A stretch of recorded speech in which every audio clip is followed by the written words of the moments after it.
rehearse it. So we've learned that if you're right there when a fire breaks out and you have a fire extinguisher, you've got about 30 seconds to put out the fire. If you can't, get out.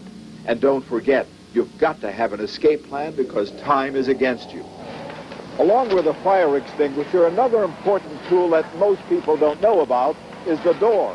It will help keep the flames, the heat, and the smoke out. Listen to this message. A fire breaks out on the first floor of a two-family house. Door. The woman quickly leaves to call the fire department. Door. And 2 people die upstairs, overcome by smoke. Door. A man smoking in bed starts a fire. The door. Leaves the bedroom, rushes to a phone. The door. And before the fire department gets there, the door. The rest of his house burns down. The door. Is there one single act that could have been done? Close the door. To help prevent this needless loss of life and property. Close the door. What should these people have done? Close the door. Do you know that a door is one of the best pieces of firefighting and life-saving equipment? Close the door. And if you leave a room that is on fire, close the door. If you simply close the door, it will help stop the fire and smoke from spreading too quickly. Close the door. We hope you never experience a fire, but statistics tell us that most of us will.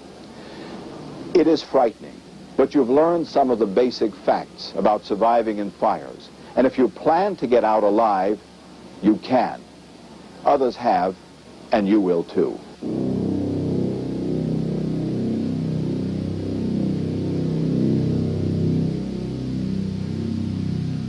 Knowing what to do saved my life. I mean, I know that now. But knowing, when I saw the people in there using every bit of energy they had to panic, every bit of energy to scream, not 1 ounce of energy was put into any thought. That's what killed some of those people. My sister opened the door and I could see a lot of smoke coming in, and that's how I knew that, that's how I was sure that there was a fire in Katie's room. And she grabbed my hand. She grabbed my hand and I took a deep breath of what oxygen was left in my room, and I holded it until I holded it as long as I could until I couldn't hold it anymore, and then I breathed the smoke, and I ran downstairs and I shaked my brother a lot, and I almost yelled in his ear, and I said, "Chris, wake up, there's a fire in Katie's room." The child takes the cigarette lighter, and it has a little wheel, and then it becomes a toy, and they zoom, they run it along the ground, and they see the spark, and they go boom.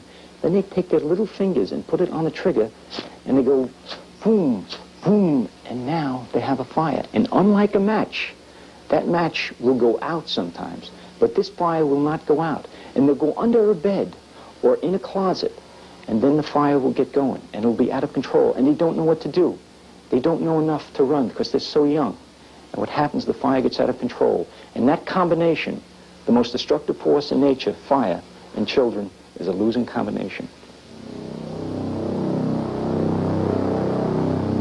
I took the elevator, not knowing there's a fire. Knowing the first rule, of course, is when you know there's a fire, you don't take the elevator. But I didn't know there was a fire. And when I got off on the 7th floor, the entire elevator, the door opened, and the entire elevator filled with smoke. So thick and so black that you could not see your hand in front of your face. But immediately I dropped to the floor, so my mouth and head were only about inches from the floor. And there I could see and I could breathe. And at that time I was banging on the alarm of the elevator, which I think the power was going off, but it did close, and it crept down to the 6th floor and opened partly where someone pulled me out. But the smoke was so thick you could not breathe. It is the most frightening experience you could imagine. First there's nothing, all of a sudden, intense heat. I didn't feel pain right away, though I guess you're in shock. I felt pain afterward. You feel intense heat.